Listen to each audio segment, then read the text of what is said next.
Wagandi Belukwarano, Ibasukatarano, Ugwumba Panigarano, Wagandi Belukwarano, Ibasukatarano, Ugwumba Paniela. Ọhaneze nọ na ihe mmemme anyị nke ụbọchị tata ihe anyị na-ekiri ugbu a bụ akpụ. Akpụ bụ otu nri nke a na-erinata n'obodo anyị bụ Naịjirịa, ọkachasị n'ala Igbo. Maka na dịka ekwuru abịa na mba ụwa niile na ọ bụ n'obodo anyị bụ Naịjirịa ka a kacha akọpụta akpụ. Anyị kacha emepụta ihe gbasara akpụ na ọtụtụ ihe ndị na-eso. Obodo ọbụla, ezinụlọ ọbụla na-eri akpụ, maka na ọ bụrụ na erighị ihe dịka akpụ nke ine na ụfọdụ na-asị na ọ na-esi isi, ọ bụkwa maka m. Ị ga-eri ya n'ụdị garị. Ọ bụrụ na irighị etu ahụ, ị nwere ike imekwa ya n'ụdị abacha na ọtụtụ ihe ndị ọzọ dị iche iche eji akpụ eme. Anyị maara na ekwuru dịka ekwuru a na-eji emepụta ụmụ kemikal dị agha eji arụ ọrụ n'ụlọ mmepụta ngwaahịa, mana onye na-agba ha mgba bụ ndụ, ọ na-anụ ọgụ bụ ọnwụ. Anyị nyejibeghị onwe anyị afọ tupu anyị ekwuwe okwu ịkọpụta nke kemikal. Ya mere na ọ na-azọ nke a na-azọ nke a. Gịnị mere ya? Ọ bụghị na ebe a ga-akụ ya adịghị, kama na anyị ka na-eme ike kote orie n'ihe ọbụla gbasara ịkọ nri na be anyị a, maka na ndị gọọmenti na ọtụtụ ndị ọdịnaka ekwebeghị wepụta ego tinye aka ka akọta ya n'ụdị nke gbanyụ.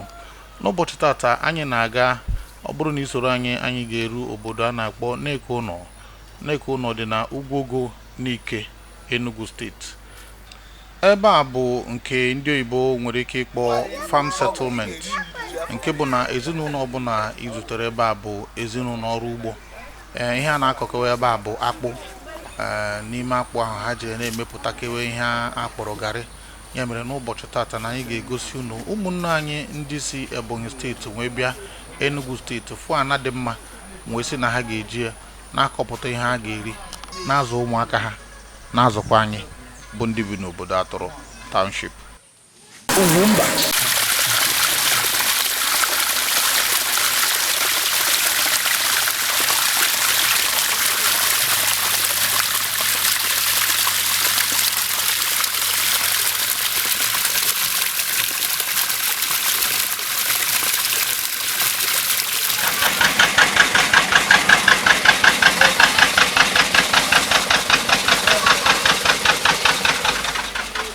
Ọ dị mma, dịka anyị kwuru na mbụ, ebe a bụ ebe a na-akọ ugbo. Onye bụ ụlọ agụ dịka anyị na-akpọ n'ọnụ Igbo. Ya bụ ọ bụghị ebe a tọrọ anya na ị ga-ahụ ụmụ ọtụtụ ihe dị iche iche eji enyere ndụ aka. Ị na-anya na-ahụ ụlọ dị ebe ahụ, ị ga-ahụcha na ndị Nollywood anwakpu na ha anọzi ebe ahụ na-eme ụmụ ihe ejije dị agha, mana ebe a bụ ụlọ agụ. Ọ malitekwa na site na otu nwoke ịgakwuru ndị Ugwuogo n'Ike bụ ndị nwe ya bụ ebe, si ha na ụlọ adị mma, nwere ike ịnọ ebe a na-akọta ihe. Anyị ga-akpọpụta Maazị Philip, maka na ọ bụrụ na iru Enugu ị ga-anụ ka a na-akpọ ugbo odogwu, ugbo Philip, ugbo nka. Kịta ka anyị matara ihe eji na-akpọ ya bụ ihe ugbo onye dị etu a, maka na ebe ahụ bụ ebe ndị mmadụ họpụtara were na-akọ ihe na mgbe ochie. Ọ bụ eziokwu na ugbu a n'ọtụtụ n'ime ha na mmepe ewere na ana dị etu a, mana ka anyị ga-anọ na ugbo Philip n'Enugu steeti.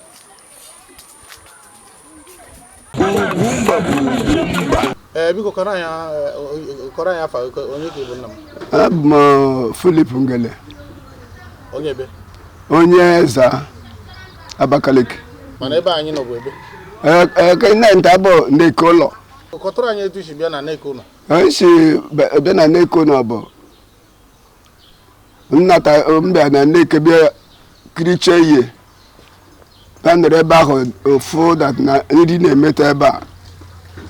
Mmiri ahụ na-emeta mụsọ oke n'ihe mere ime ya bụ bejekwu ndị obodo ahụ sị ya na m chọrọ ibi na behe. Ote m mebi na behe ha sị ego ka m ga na-akwụ, ma ọ bụ na nwee ọ bụ na m kpọta ndị mmadụ bịa behe bịa je parụ menye ma ọjị ma ihu buchara ihe ihe anyị enye anyị ebe anyị biri. Anyị nwata ike ihe anyị na-akọ okwu adịghị esi anyị na ha na-abụ. O ruo na arọ anyị ga-ekwu ahụ ụgwọ. Anyị kwa ahụ ụgwọ ahụ anyị receipt ha sị anyị ya sịkwa n'ala ha nakwa anyị nọta obere ekele ma n'ọhụ obodo nwe ansị ya mba nkele ma adọghị ya so anyị ebigo ebe a ihe nji nata ebe a bụ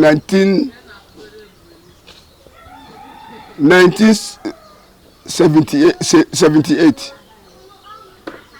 nwere ka anyị ga-ake ụmụ ihe na-akọpụta ebe a anyị na-akọ ji anyị na-akọ akpụ anyị na-akọ ede anyị na-akọ ihe ọbụla ebe ebube okwe ma ose kemgbe anyị bịa kedu ka mmekọrịta unu na ndị nyere unu ebe a dị dịka i kwuru ebe a bụ na-eke ụlọ kedu ka mmekọrịta unu na ha dị ka mgbe ahụ maka anyị na-ekwu na ha siri ọ na-azọkwa na ana ha mmekọrịta anyị ga-anyị echi dobele ndị ono anyị na-eke ọgwụ nwaanyị anyị lalụta nkekwe tọdụ mbele mekodoma ha na-arụzi nwaanyị anyị nwa na-anụ nke so na mmekọ anyị na ha na-aba atọ ga atọ ebe ahụ nọ kịta gọọmenti ọmana nọ ebe a gọọmenti mana anyị na-ebe a sọsọ na-ekolo obodo dowere anyị anyị gọọmenti hwekwere emeri anyị nwere ihe gọọmenti emere anyị ya na ndị gọọmenti adịghị emerụ n'ihe ọbụla chacha towere ego esotanụ ndị ọrụ ugbo ego ọtọdụdụkwele eteghe dị anyị ọ dị mma anyị atụghị anya na gọọmenti ga-erute ụnụ inyenwe ụnụ ọtụtụ ihe ndị ahụ na-atụ anya ihe dịka ọkụ eletrik na mmiri ọgbụgba a ga-afụchagodo ndị kwụ ọtọ tupu ọfụwa ndị na-ana mmiri ọgbago n'ime Enugu niile ka ọkụ onwugo n'ime Enugu niile tupu erute ndị nọ na ụlọ agụ ebe a na-akọ nri onye nwekwara iwe na m kwuru etu ahụ mana Maazị Philip na ndị otu ya ndị ọzọ na-agba mbọ ime ka akọpụta nri ọ bụrụ na ị gaa na ahịa Ugwugonike ị ga-afụ ọtụtụ ihe dị iche iche ha na-eme ha na-ebupụta n'ebe ahụ nakwa ịbata n'ime Enugu Town ị ga-afụ ọtụtụ ihe ha na-ewepụta nakwa ọtụtụ ugbo ndị ọzọ dị n'akụkụ dị iche iche n'Enugu ihe a na-ekwu bụ na ọ bụrụ na gọọmenti ga-enye aka nye ndị a ụmụ akụrụngwa ahụ eji akọ ugbo nye ndị ahụ ụmụ ma fertilizer ma ọtụtụ ihe dị iche iche eji akọ ugbo na ọ ga-enyekwa n'aka mee ka nri a na-ekwu okwu ya ka ọ pụta ndị a na-asị anyị na ama mbutere anyị na ama mbutere anyị agbajiri anyị aka ọ pụtara na ya ma nzụni onwe anyị n'uche nke m ọ bụkwa n'ihe ihere na nwoke ibe m ga-asị m na m akpaso n'ewe na nyụrụ ahụ n'ebe a na-aṅụ mmanya n'ihi nke a na ya ma mbutara m nri ebe anyị makwara na anyị nwere ana ọ bụrụ na ndị be anyị anịghebe ha anya n'ihe gbasara ịkọ ugbo maka na anyị mara na ụkọ ugbo ikeketa orie ndị nne na nna anyị ha mere mgbe ahụ ezughịzi ịkọta ụdị ihe a na-eri ugbu a maka na afọ asaana mana ihe a na-ajụ bụ gịnị mere na ya ma kwado ndị nke a nakwa ọtụtụ ndị ọzọ ọ ga-abụ ịkwado ha etu a ha enwee ike ịdị na-akọpụtara anyị ihe n'ụdị gbanyụ enwere Ministry of Agriculture na steeti niile dị n'ala Igbo so ihe ha na-eme bụ ịtụ mgbere fertilizer na ebe anyị ihe ga-esi banye ha akpa ọ dịghị mma ibunye mmadụ nnu wee ghara mmiri sorie n'azụ ịbụ onye arụrụ ana ya mere ọ bụrụ na ndị ahụ na-arụ na Ministry of Agriculture na ha nweghị ike ịkọrọ anyị sị anyị na etu esi eme ka nri dị n'ala Igbo ọ bụ ihe ihere na ndị mmadụ ga na-akparị anyị na-agwa anyị okwu na anyị enweghị ike izu n'onwe anyị ebe anyị mara na ọtụtụ n'ime anyị na ana anyị tọgbọrọ n'efu ka anyị ga-anọ n'ihu ife a bụ Ugwumba kwanyere mba anyị ugwu kwanyere Igbo ugwu Opurobios Igwe Ejenga Ugwumba nye ndị obodo ego na aha asịrị unu weta na mmanya na ọjị na ihe na a na-awata dịka na ihe a bụ plọt onye ị ga-akọ ka ọ ịkọrọ na-aga kwụta ndị anyị plọt kwụta ndị anyị ali plọt dịka ka ọ plọt etemedi ihe ole emepụta anyị kọta ya anyị laikọ jewe kọta ole laikọ ike dị ole kọta 50 something acres ka ọ ya lee otu nwere isi obodo anyị mana bejo asụkwa nke nwanne gị ya na otu onye ka nọrọ otu onye ka nọrọ otu anyị akọrọ jere nwaanyị alivuru ivu alikwe bara ụba gba onwe ka akọ bifo Biafra nwụọ mgbe since anụ agha Nigeria na Biafra akọghị a na-akọ koko mana ndị nọ n'ogboro mmiri n'ebe river dị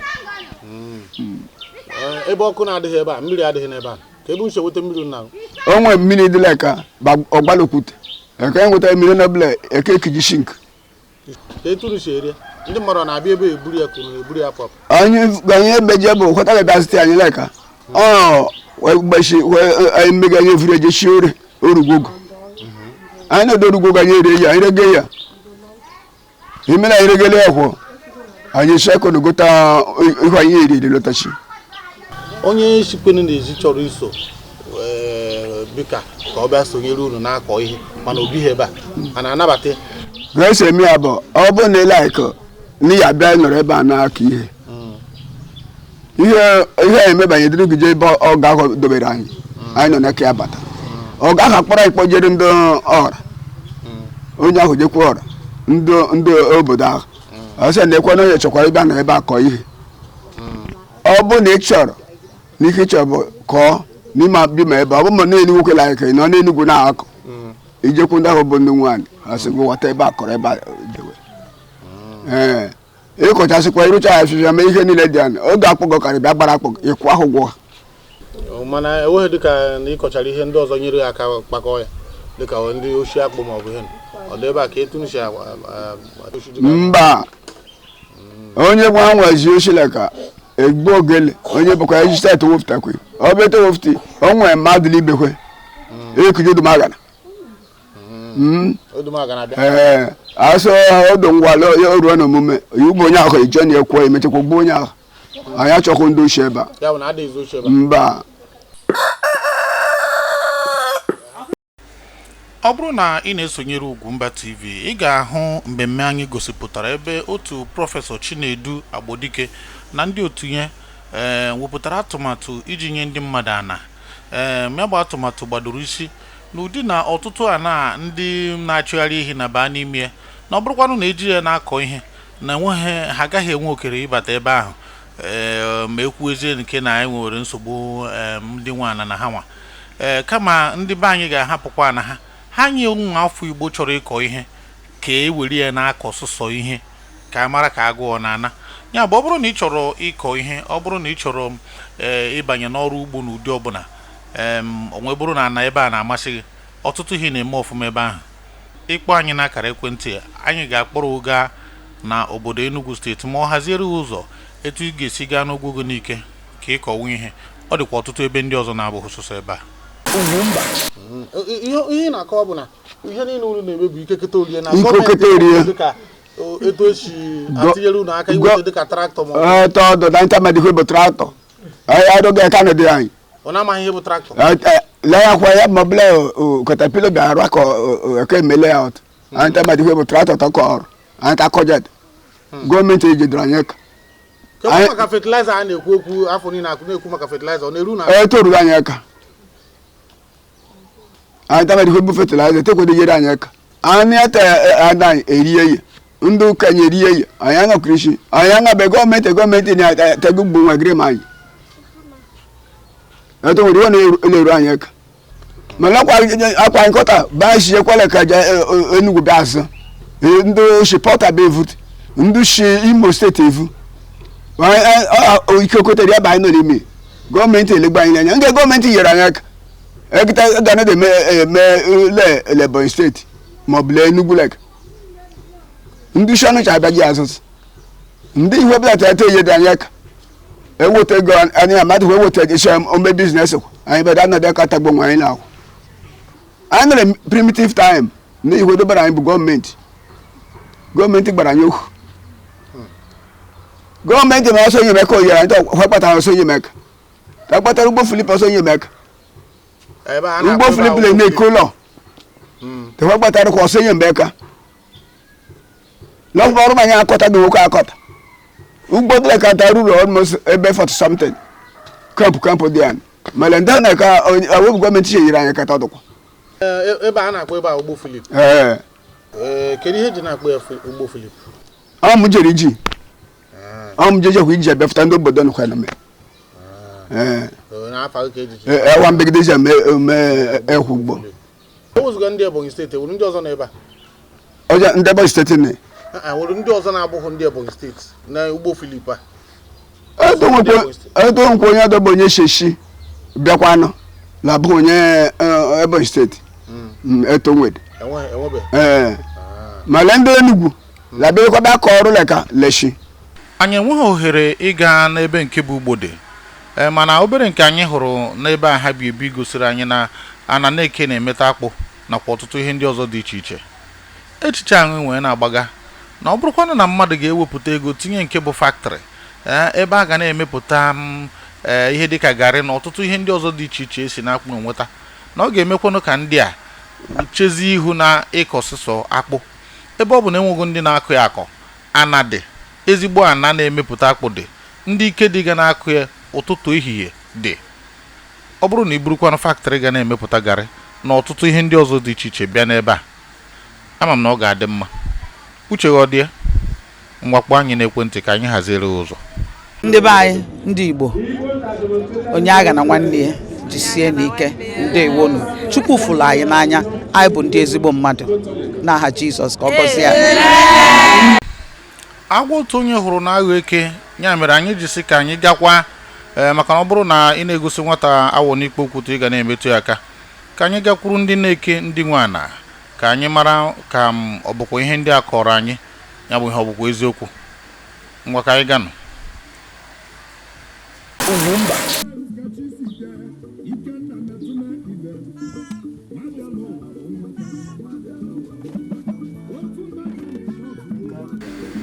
Otu ihe anyị chọpụtara bụ na ndị na-eke ụlọ na-adị ogologo ndụ, maka na Maazị Louis Odo bụ onye anyị na ya ga-akparị dị 19 na afọ 19. Ọ ka na-amụkwa ụmụaka ọ bụkwa ya bụ onye tọchasịrị n'obodo na-eke, kama ọ bụ ya nwe onye nke ịtọ. Ọ bụrụ na ọ kpọsị ụtaba anyị akparịa nkata.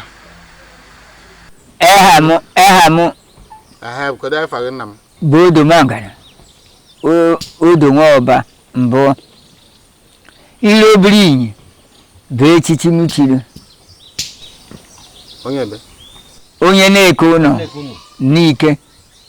Emere ka mata na ọgụ bụ onye okenye. Ya mụ bụ ososo okenye, mụ bụ okenye nke ịtọ na ebe na-eke niile nọ 99 years. Ya bụ onye na-akọrọ unu akụkọ na ụdọ. Ị ga-akọrọ anyị etu ha si bido, etu esi kpọọ ya bụ nkata ọrụ ngịga ọnọdụ ha nọ ebe ahụ. Ha bidoro na 15 naira gboo kwụdo ụgwọ a kwụrụ arụte kịta ọ ga na-agbagote na 2000. Ọ ga-abụ 2000 bụ ihe na-akwụ kịta wotu mmanya na ji anyị nabataghị, anyị na ihe na-eme ka ewere buru rie o nwere ego ndị ọzọ jere kpacha ha eji eke ezi ọ bụ. Kamgbe ha batara, kedu etu mmekọrịta unu na ha dị? O nwere nsogbu ọbụla dọrọ anyị na ihe anyị kwuru bụ ihe na-eme, ma ihe kwuru anyị bụ anyị na-eme, mana ihe na-eke gwara ha bụ na-eke ụlọ ka isi. Ihe ha gwara ha bụ nwunye ha bụ okwu, ji ihe kọrọ na anụ bụ okwu, ede ha bụ okwu, onye atụtụkwa, onye dukwe nwaanyị bube ji, onye ji ya nwụrụ go na ya kwakọrutere na ọ bịa bụrụ onye anyị jide na nwaanyị na ihe anyị na ihe anyị mebere bụ 20,000. Ya bụ ihe obodo be anyị mebere. Onye jee ije dega ga-ejekwuru nwunye onye na-eke, ma na-eke jekwuru nwaanyị ndị Abakaliki 20,000. Onye ọbụla dobe tinye mma ya n'ọbụ.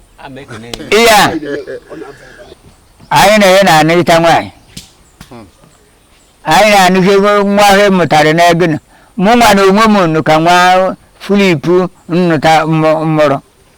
Chineke dachiri mụ nwa na onwe m nọ nwaanyị rie wee na-ekpere Chineke. Ọ bụrụ oyiye nwanne na nwanne ndị onye Abakaliki. Mkparịta ụka anyị na Odo Mangana gosiri na ọnọdụ ha na ndị Ebonyi steeti a na-arụ ọrụ bi na be ha dabara ọfụma, nke bụ na kamgbe ha bidoro n'ebe ahụ nwebeghị nsogbu ọbụla. anyị nụrụ na enwere ụfọdụ ebe ugbo dị iche iche nọ na ihe karịrị 10 afọ asaa. Ugbo Philip bido na 1978 dịka unu nụrụ. Kamgbe ahụ enweghị nsogbu na-adịrị ha. Ya bụ biko ana ahụ dị na be unu ịhapụrụ na-enweghị ihe eji eme. Ọ bụrụ na ị kpọtụrụ anyị enwekwa ndị ana dị mkpa ga-achọ ka ha bịa nọrọ na be unu n'akọ nke ọbụla na-aga na be unu ka agụụ na. Ọ bụrụkwanụ na ị chọrọ ana ịkpọkwa anyị ga-enyere ya aka nweta ana. Ana ga-anabatakwa ya ana ka hụrụ a ga-enye ha maka ịkọ ugbo. A na-enye ihe n'ọbụla na-esote n'aka Philip. Na Philip bụ onye isi ugbo. Isi ugbo a ahụ na-ekenyere. Philip bụ onye isi ugbo na onye ọbụla batara bụ onye ọhụụ na ọ ga-atọrọ atọrọ. Ga-site n'aka Philip. Ya si n'aka Philip na onye abatana ga-azọ ọkwa be kọshira ọcha na ọdụ maka here ode ọ dụrụ ama na odupụtadịrị ọha n'eke. Ndị gọọmenti nyere anyị aka wetara anyị ihe ndị ọrụ ugbo eji akọ ọrụ ugbo, eji agha asụcha ana, eji akọ ji, eji egburi ana na ya ekele maka ndị na-abịa ego anụ be anyị na-kpụta ihe eji n'ebịa gburugburu anyị na-ekiri ọ bịa na nego be anyị erotenego ha anyị ibe ọnwụ na ọ bụghị erote anyị na ezigbo ha mụ bụ odo magana. Odo magana. Igbo onye isi omenala. Ị na-eje ụka? A ma-eje St. Andrew. Hai. Woo. St. Andrew nke dị n'ebe? Dubeneke. Dubeneke. Emekwara baptizim? Pịa emere m baptizim nchie nna. Ị ka rutere ebe baptizim? Louis Odo. Louis Odo. Sa Louis Odo. Ndewo nna m ukwu. Imene sa. Oge ndị Igbo lụkwara nụ, Igbo zukọtara nụ, UGWUMBA panitere nụ. Oge ndị Igbo lụkwara nụ, Igbo zukọtara nụ, UGWUMBA paniela.